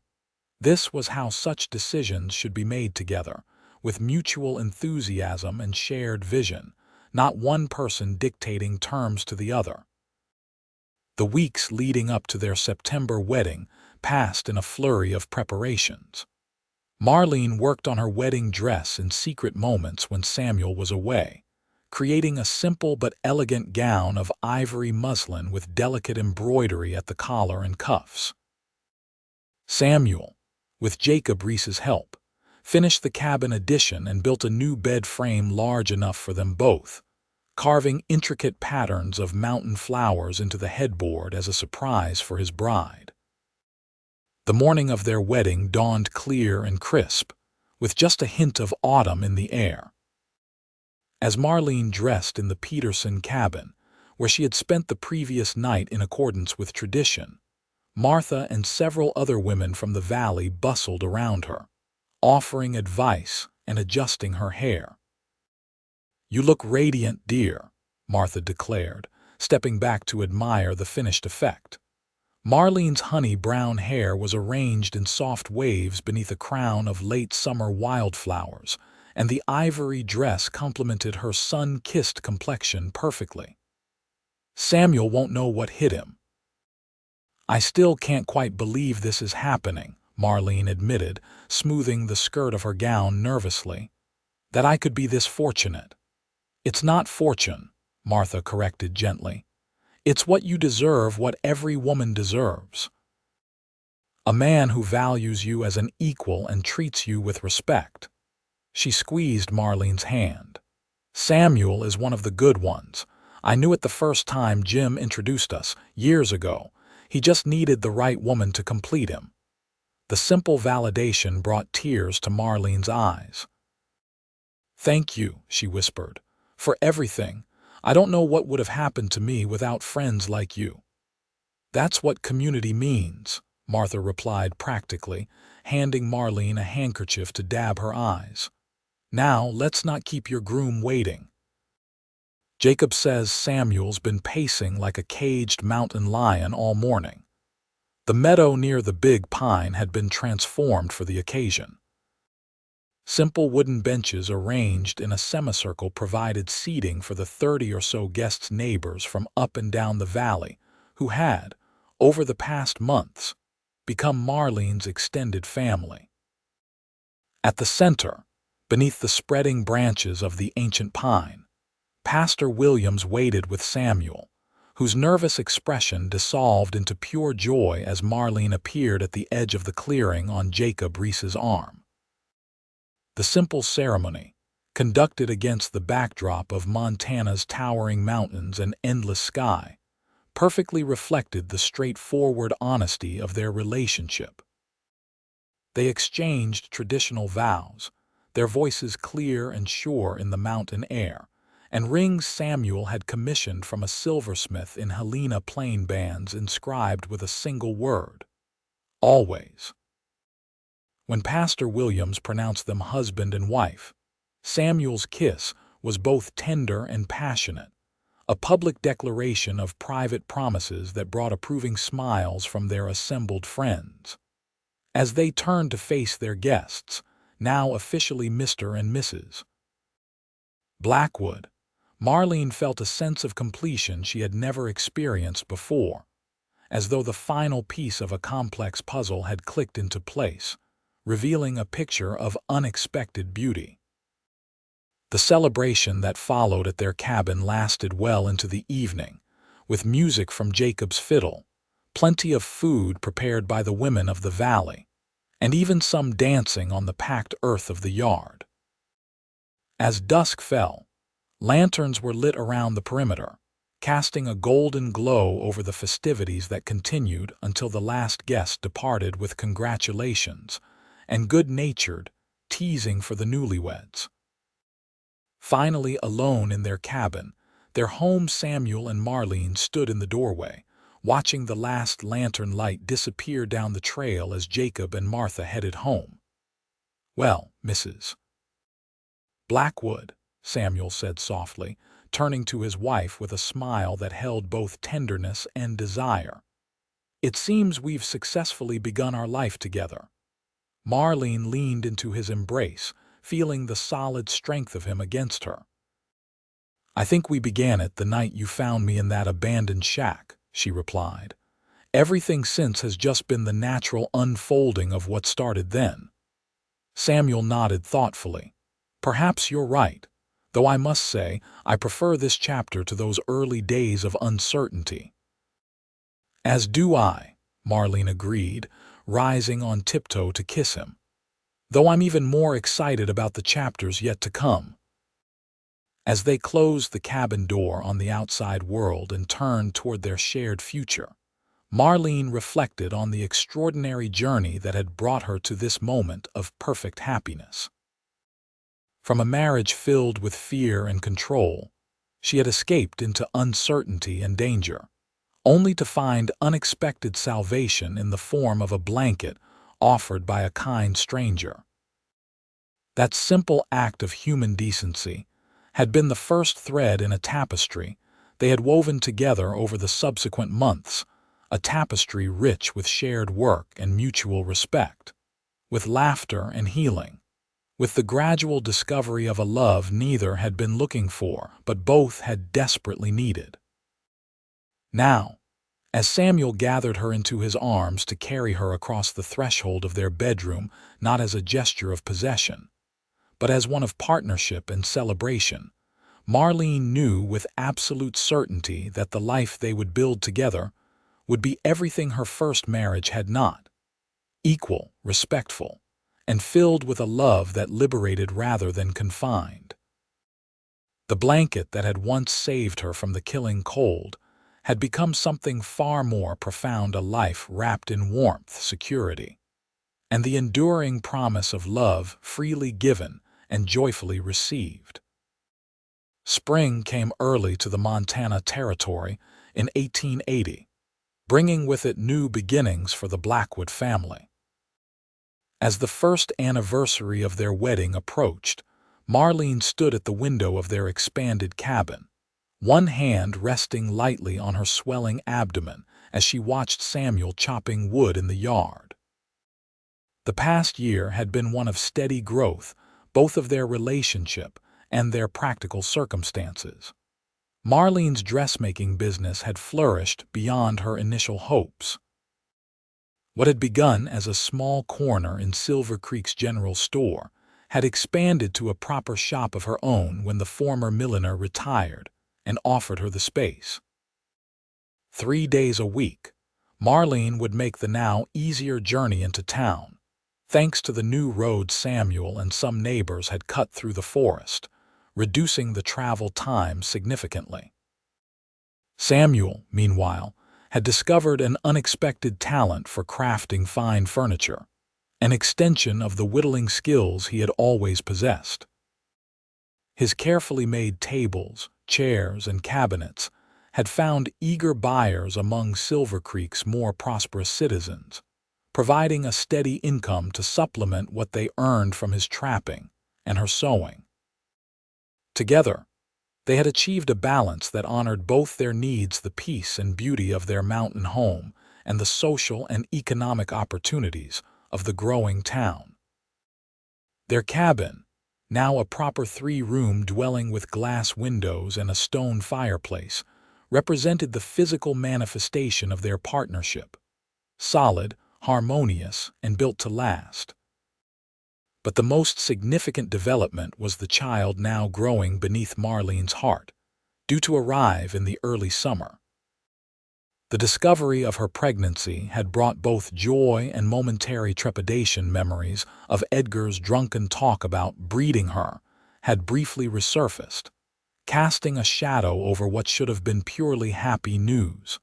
Samuel, with his characteristic sensitivity, had understood without explanation. "This child will be born of love and welcomed as a blessing," he had assured her, his hand covering hers where it rested on her still flat stomach. "Never a possession or an obligation."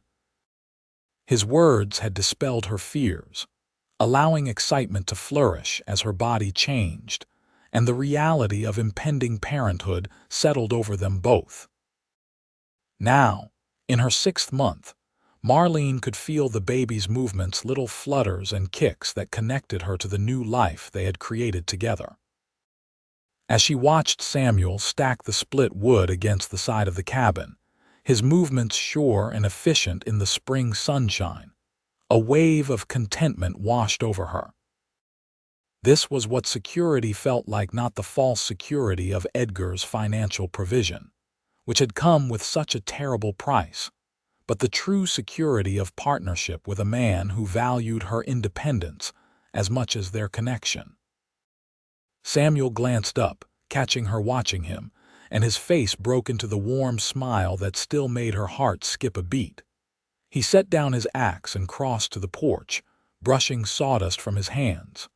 "How are my 2 favorite people this morning?" he asked, climbing the steps to join her at the window. "Active," Marlene replied with a laugh, taking his hand and placing it where the baby was performing what felt like somersaults. "I think we may have an acrobat on our hands." Samuel's expression of wonder as he felt the movement never failed to touch her deeply. "Amazing," he murmured, "to think we created this life together." The simple statement reflected what Marlene had come to treasure most about their relationship, the sense of creating together, whether it was a child, a home, or the pattern of their daily lives. Every decision was shared, every challenge faced as a team. "Martha stopped by while you were checking the North Trap line yesterday," Marlene mentioned as they moved inside to the kitchen, where coffee percolated on the stove. "She brought a cradle her husband made for us, a beautiful piece of cherry wood with a hand-quilted lining." "That was thoughtful of them," Samuel said, pouring coffee for them both.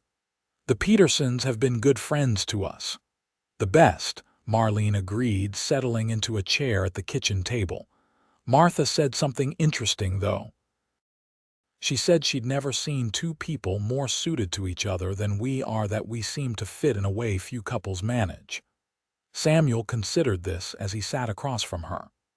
"I think she's right," he said after a moment, "though it's not just luck or natural compatibility. We work at understanding each other, at making space for both our needs." He reached across to take her hand. "That's something I learned from you, Marlene, how to truly share a life rather than just occupying the same space." The observation, so characteristic of Samuel's thoughtful nature, highlighted how far they had both come since that snowy night when fate had brought them together. Samuel had given Marlene safety when she most needed it, but she had given him something equally valuable: companionship that enriched his solitary existence and pushed him to grow in ways he hadn't anticipated. "I've been thinking," she said, running her thumb over his calloused palm, "about names for the baby." Samuel smiled encouragingly. "Any particular ones you favor? If it's a boy, I'd like to name him after your father, James, wasn't it?" Samuel nodded, clearly touched by the suggestion. "And if it's a girl, Hope," Marlene said simply, "because that's what she would represent, the hope that brought us together and the hope we have for the future." "James or Hope Blackwood," Samuel tested the names aloud. "Both sound right to my ear." As they continued their morning routine, Samuel heading out to finish the wood splitting, Marlene returning to the dress. She was making for Martha's daughter the comfortable rhythm of their shared life, wrapped around them like the blanket Samuel had once offered a desperate stranger.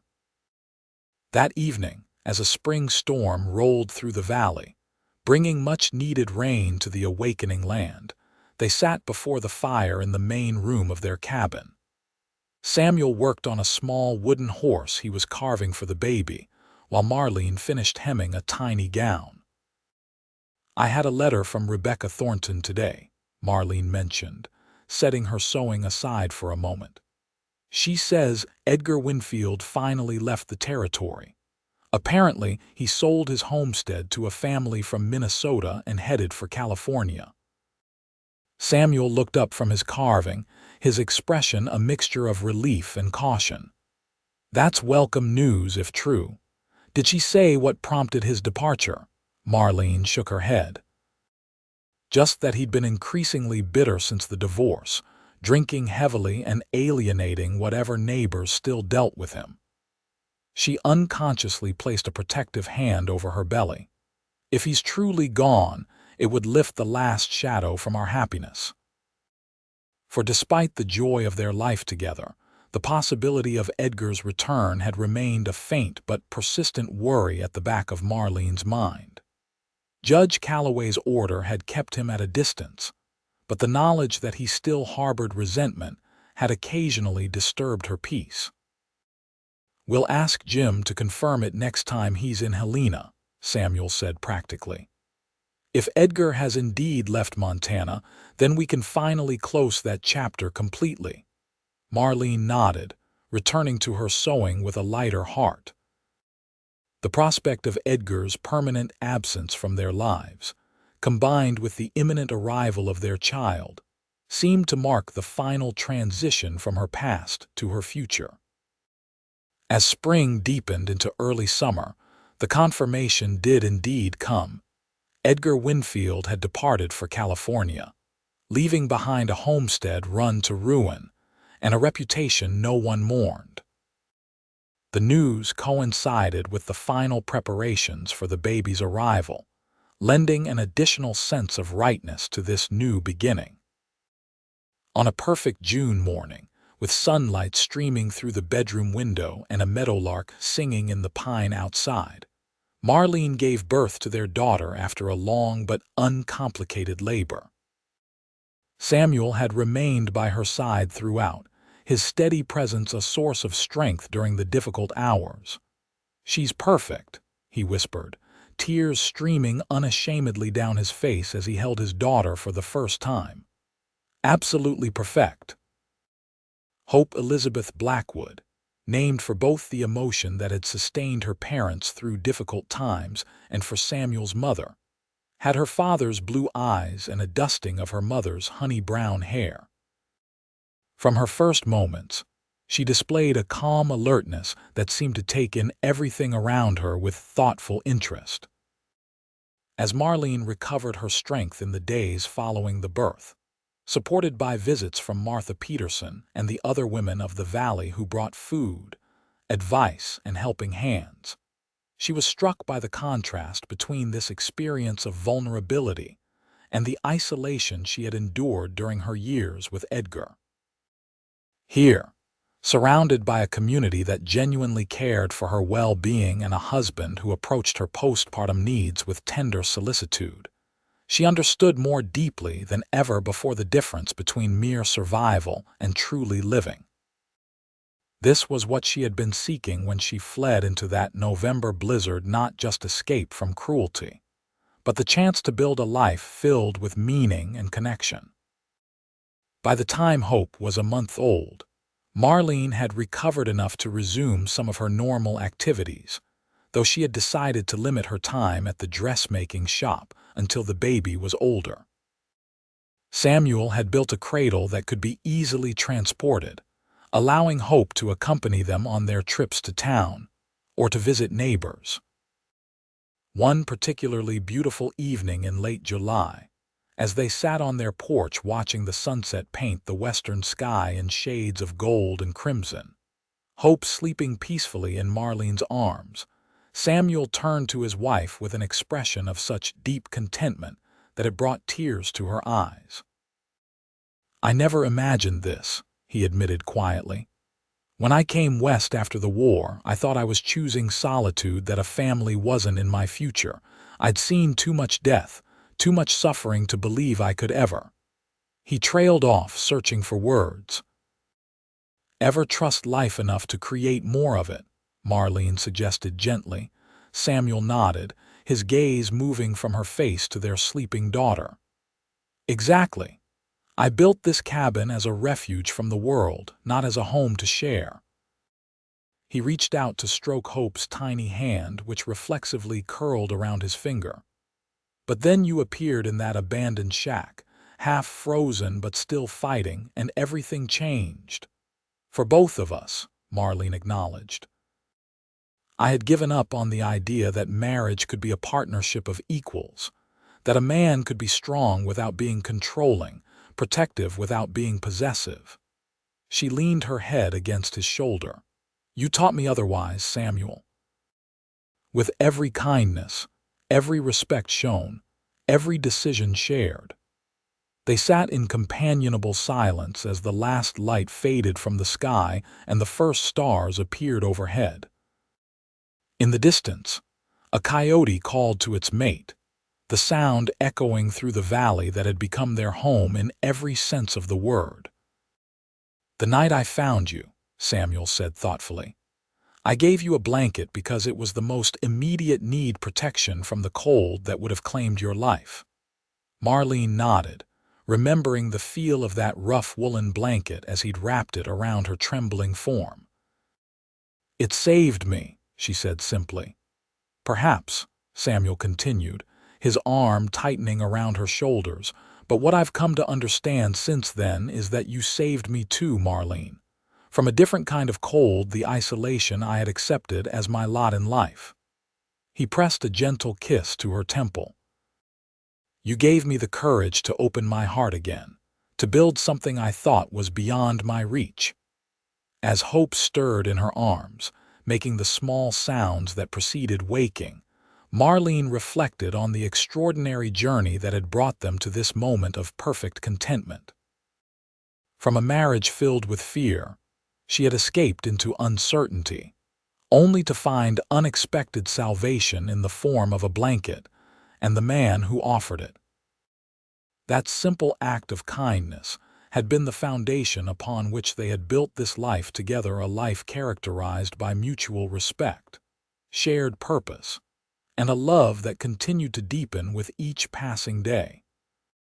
The blanket that had once saved her from the cold had become something far more profound, a metaphor for the warmth, security, and enduring promise of a love freely given and joyfully received.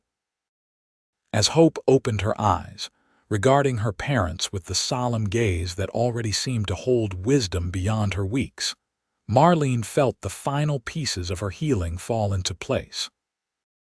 The fear that had once defined her existence had been replaced by confidence, the isolation by community, the pain by joy. "I love you," she said simply to Samuel, the words encompassing not just emotion but gratitude for all he had brought into her life. "And I love you," he replied, the depth of feeling in his voice matching her own. "Yesterday, today, and all our tomorrows." In that moment, with her husband beside her and their daughter in her arms, Marlene knew with absolute certainty that the life they had created together, this beautiful tapestry, woven from threads of hardship overcome and happiness earned, was more precious than anything she could have imagined when she first fled into that winter storm. From the ashes of a marriage filled with fear had risen something remarkable, a partnership based on equality, a family founded on love, and a future limited only by the horizons they chose to set for themselves. The cowboy who had once handed her a blanket had given her far more than temporary warmth. He had given her a life full of love, and in doing so, had found his own heart's home as well.